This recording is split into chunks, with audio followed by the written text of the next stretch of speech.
శ్రీమాత్రే నమః. శ్రీ గురుభ్యో నమః. ద్వాదశ రాసుల వారికి సంబంధించి మే 1 నుండి 15వ తారీఖు వరకు ఎలా ఉండబోతుంది అని ఇప్పుడు మనం తెలుసుకుంటున్నాము. ఈ వీడియో స్కిప్ చేయకుండా చివరి వరకు చూడండి. మధ్యలో నేను మీకు రెమెడీస్ ఇవ్వడం జరుగుతుంది. ఆఖరిలో కూడా ప్రత్యేకంగా మీకు మీ రాశి వారికి ఏ రెమెడీస్ చేసుకోవాలనేటువంటిది కూడా ఆఖరిలో క్లియర్గా ఇవ్వడం జరుగుతుంది.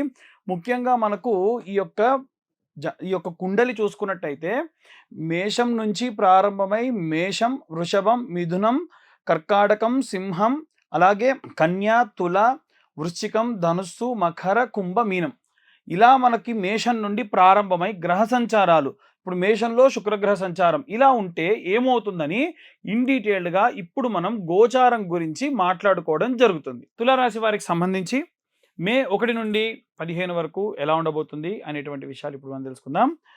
తులారాశి వారికి సంబంధించి ఉన్నటువంటి గ్రహాలన్నీ కూడా అనుకూలమైనటువంటి స్థానంలోనే అధికంగా ఉన్నాయి. ఒక్క సప్తమ స్థానంలో శుక్రగ్రహ సంచారం తప్ప. అయితే నవమ స్థానంలో ఉన్న గురువు విద్యార్థులకి చాలా మంచి రిజల్ట్స్ ఇస్తారు. ఇంకా కాకపోతే ఏంటంటే ఫుల్ఫిల్నెస్ అనేటువంటిది ఉండదు. ఎందుకు అనంటే వీరికి పంచమ స్థానంలో ఉన్నటువంటి రాహువు, అలాగే షష్టమ స్థానంలో ఉన్నటువంటి కుజ, శని, సూర్యుల యొక్క కలయిక. వాస్తవంగా సూర్యుడికి, శనికి, కుజుడికి ముగ్గురికి కూడా 3, 6, 11 స్థానాలు చాలా మంచి రిజల్ట్స్ ఇస్తాయి. ఇక్కడ వీరి కలయిక వల్ల అంటే ఒక ముగ్గురు స్నేహితులు, అందులో 2 బద్ధశత్రువులు, వీరంతా కలిసి ఒక మంచి ట్రిప్కి వెళ్తున్న క్రమంలో ఎప్పుడూ ఒక భయం ఉంటుంది. ఎందుకు అనంటే ఎప్పుడు ఏ గొడవ అవుతుందో వీరి మధ్యలో అనేటువంటి పరిస్థితులలో ముందుకెళ్ళేటువంటి వాతావరణం వీరికి ఉంటుంది. అందులో విద్యార్థి దశలో ఉన్నటువంటి వారికి అలాగే ఉంటుంది, గృహిణులకి కూడా అలాగే ఉంటుంది. అన్ని సవ్యంగా ఉన్నప్పటికీ లోపల ఎక్కడో ఒక తెలవని ఒక చిన్న భయం, ఎప్పుడు ఏం జరుగుతుందో, ఎప్పుడు ఎలా ఉంటుందో అని. ముఖ్యంగా ఏంటంటే సప్తమ స్థానంలో శుక్రగ్రహ సంచారం ఉన్న కారణం చేత 7th హౌస్లో శుక్రుడే ఉండడం అంత మంచిది కాదు. అది కూడా నీచపట్టు ఉండడం అంత మంచిది కాదు. దానివల్ల ఏమవుతుంది అనంటే భార్యాభర్తల మధ్యలో విపరీతమైనటువంటి వాగ్వాదము, గొడవలు, చికాకులు, అనుమానించడము ఇవన్నీ కూడా జరుగుతాయి. అయితే ఎప్పటికైనా ఒక ఫైనల్ అవుట్పుట్ వస్తుంది, ప్రశాంతంగానే ఉంటుంది. కానీ ఆ మధ్యలో జరిగేటువంటి ఆ యొక్క పరిస్థితులే మిమ్మల్ని కాస్త ఇబ్బంది పెడతాయి. ముఖ్యంగా ఉద్యోగస్తుల విషయానికి వస్తే ఉద్యోగస్తులకు కూడా ఏంటంటే ఉదాహరణకు ఆఫీస్లో ఎవరిదో వీరికంటే మంచి పర్ఫార్మెన్స్ ఇచ్చేవాడిని ఉద్యోగాల నుంచి తీసేశారు అనుకోండి, వీడికి ఎలా ఉంటుంది, నన్ను కూడా తీసేస్తారేమో నెక్స్ట్ అనేటువంటి భయం. అది ప్రభుత్వ ఉద్యోగస్తులకు అదే పరిస్థితి, అదే భయంగా ఉంటుంది. పొలిటికల్ లీడర్స్కి సంబంధించి కూడా పాలిటిక్స్లో ఉన్న వాళ్ళకి నిజం చెప్పాలనంటే ఏ గ్రహ సంచారాలతో పని లేదండి. 365 రోజులు కూడా టెన్షన్సే. అందులో తులారాశి వారికి ఎక్కువ టెన్షన్ ఉంటుంది. ఎందుకు అంటే వీరంతా అంతర్మదనం ఎక్కువ ఉంటుందన్నమాట. లోపల ఇలా అవుతుందేమో, అలా అవుతుందేమో. ఎందుకంటే రాహు నక్షత్రాధిపతిగా ఉంటాడు కాబట్టి వీరి ఆలోచన అనేటువంటిది 2 పీక్స్గా వెళ్తుంది ఎప్పుడు కూడా.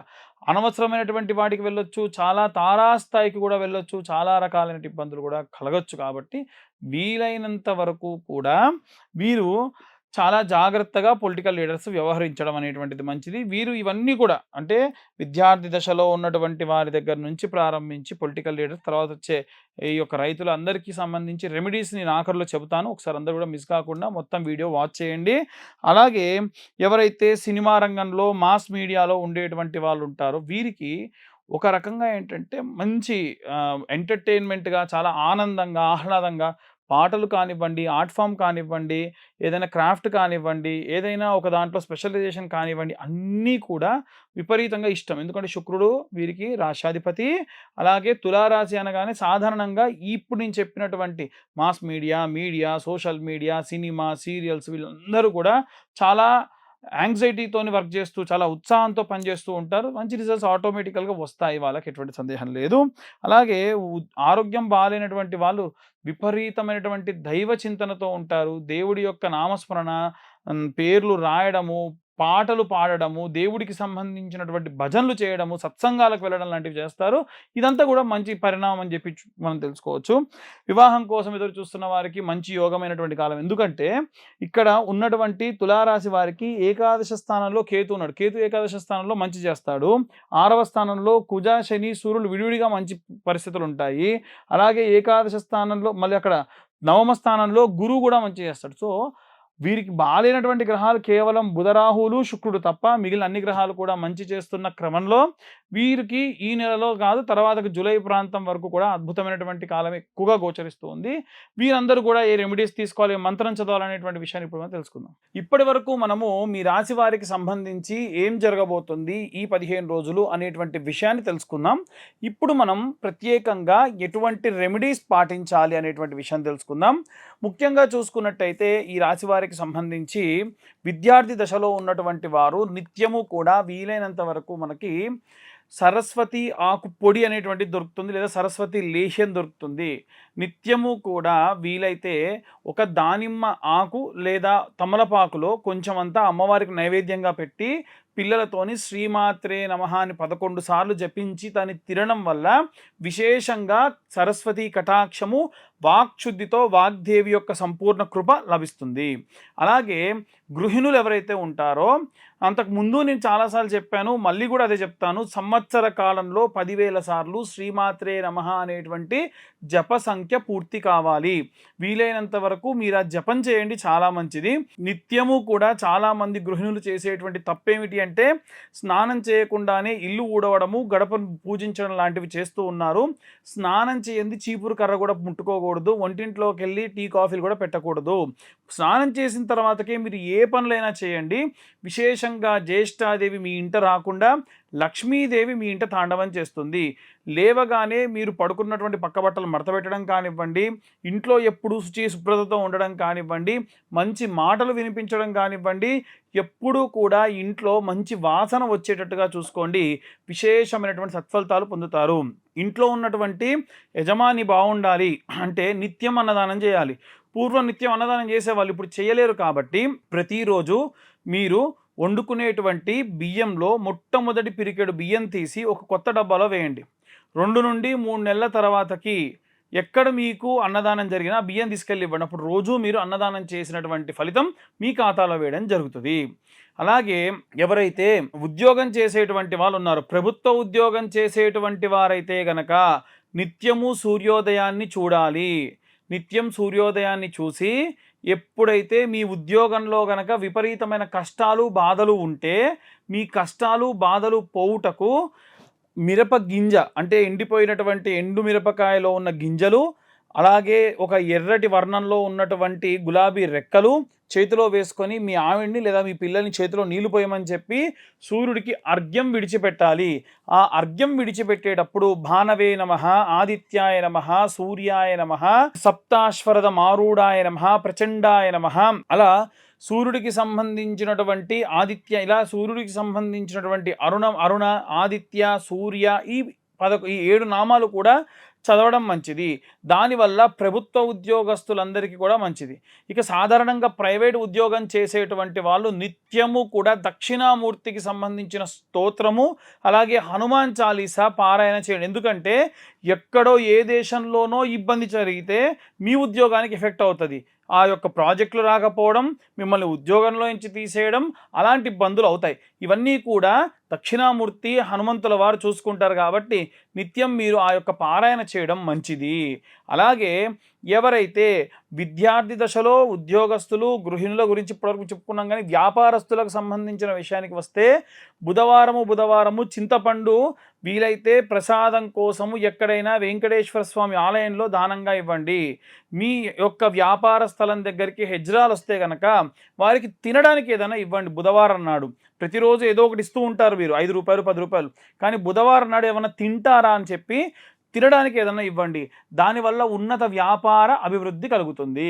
అలాగే సినిమా రంగాలు, మాస్ మీడియా, యూట్యూబ్ రంగాల్లో ఉన్నటువంటి వారికి సంబంధించిన విషయానికి వస్తే కనుక శుక్రగ్రహ సంభావితమైనటువంటి గ్రహాలు కాబట్టి అలా పూజ చేస్తే మీకు ప్రతిఫలం వచ్చేటువంటివి. కాబట్టి వీలైనంత వరకు కూడా ప్రతి శుక్రవారం నాడు కూడా మీరు మహాలక్ష్మి అమ్మవారి దేవాలయంలో కానీ, ప్రసన్న మహాకాళి దేవాలయంలో కానీ, మనకు ప్రతి ఊరి పొలిమేరలో ఆంజనేయ స్వామి గ్రామదేవతగా అమ్మవారు వెలిసిపోయి ఉన్నారు. కాబట్టి విశేషంగా వారికి కుంకుమార్చనలు కానీ, అంత చేయలేని వాళ్ళు ఆఫీస్ నుంచి ఇంటికి వెళ్ళేటప్పుడు కాళ్ళు చేతులు కడుక్కొని దర్శనం చేసుకొని ఆ కుంకుమ పెట్టుకోవడం వల్ల, ఇంకా వీలైతే కుబేర కుంకుమతో కుంకుమార్చన చేసినటువంటి కుంకుమ నిత్యం ధరించడం, ఆ కుంకుమ కూడా వీలైతే ఇంకా సంపెంగ నూనెలో కలిపి ధరిస్తే విశేష సత్ఫలితం పొందవచ్చు.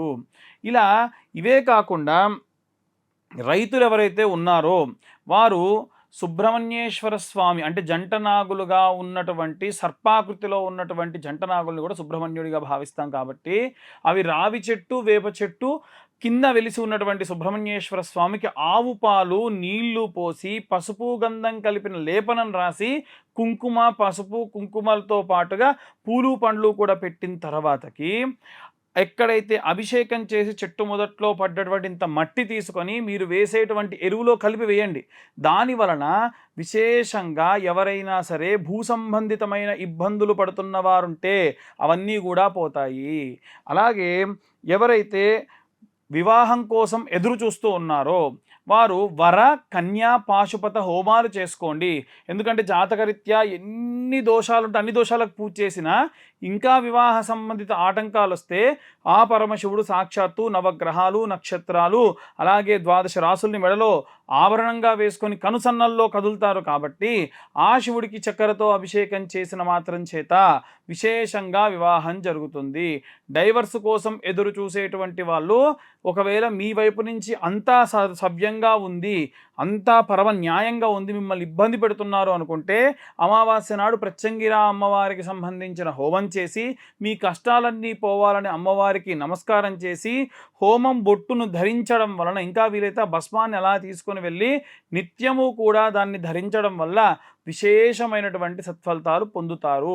ఇవే కాకుండా వృద్ధాప్యంలో ఉన్నటువంటి వారు నిత్యము కూడా మృత్యుంజయ మంత్రం చదవాలి. ఎందుకు అంటే త్రయంబకం యజామహే సుగంధిం పుష్టివర్ధనం ఊర్వారుకమే వందనా మృత్యోర్ముక్షీయమామృతాత్ అంటే విపరీతమైన ఇబ్బందిని పెట్టకయ్యా, ఈ శరీరాన్ని తట్టుకోలేకపోతున్నాను, విపరీతమైనటువంటి బాధను పెట్టకు, ఆ యొక్క సొరకాయ పైన ఉన్నటువంటి తొడమ ఎలా అయితే సులువుగా టక్మని వెళ్ళిపోతుందో అంతే సులువుగా నన్ను ఏమైనా చేస్తే చేసేయి తప్ప నన్ను తీవ్రమైనటువంటి శరీరాన్ని ఇబ్బంది పెట్టకు అని కోరిన మాత్రం చేత బోలాశంకరుడు కదా మన ఆయువృద్ధినిస్తాడు. ఇంకా వీలైతే నిత్యము మీరు ఆ మంత్రం చదువుతున్నప్పుడు ప్రాణాయామం చేయండి. అని శ్వాస తీస్తూ మంత్రం చదవండి. ఆ మంత్రం చదివినంతసేపు శ్వాస తీసుకోండి, మళ్ళీ మంత్రం చదువుతూ ఇంకొక నాసిక నుండి శ్వాసను విడిచిపెట్టండి. శరీరంలో ఉన్నటువంటి విపరీతమైనటువంటి నొప్పులు పోయి వాయు సంబంధిత, కఫ సంబంధిత, పిత్త సంబంధితమైనటువంటి ఇబ్బందులు పోయి మంచి ఆరోగ్యాన్ని పరమశివుడు ఇస్తాడు. ఇప్పటి వరకు మనం ఈ యొక్క ఇప్పటి వరకు మనం వారికి సంబంధించిన విషయాలు, వాళ్ళు ఏ రెమెడీస్ తీసుకోవాలనేటువంటి విషయాలు కూడా మనం చెప్పుకోవడం జరిగింది. కాబట్టి ఇవన్నీ కూడా ఇప్పుడు పాశుపత హోమాలు లాంటివి నిత్యము కూడా నేనే స్వయంగా చేయడం జరుగుతుంది. ఆసక్తి కల వారి కింద ఉన్న నెంబర్కు కాంటాక్ట్ చేయొచ్చు. అలాగే కూడా ఎవరికైనా ఇవన్నీ గోచర రీత్యా చెప్తున్నారు కదండి, మరి పూర్తిగా నా యొక్క స్వతజాతకం కావాలి అనుకుంటే మీ పేరు, మీ date of birth, time, place of birth ఉంటే మాత్రమే మీ యొక్క జాతకం అనేటువంటిది 60-70 పేజీలో ఇవ్వడం జరుగుతుంది. ఆసక్తి కలవారు కింద ఉన్న నెంబర్కు కాంటాక్ట్ చేయొచ్చు. వివాహం కోసం పూజలేమీ చేయించలేము, కానీ మీ యొక్క వివాహానికి సంబంధించి సంబంధాలు కావాలంటే కింద ఉన్న నెంబర్కు కాల్ చేసి రిజిస్టర్ చేసుకుంటే నేను నిత్యం ప్రతి నెల కూడా చేసేటువంటి పూజలకు నా దగ్గరకు వచ్చేటువంటి సంబంధాలు కూడా ప్రతి 45 రోజులకు ఒకసారి డేటాను నేను ఇవ్వడం జరుగుతుంది. ఆసక్తి కలవారు కింద ఉన్న నెంబర్కు కాంటాక్ట్ చేయొచ్చు. సర్వే జనా సుఖినో భవంతు. స్వస్తి.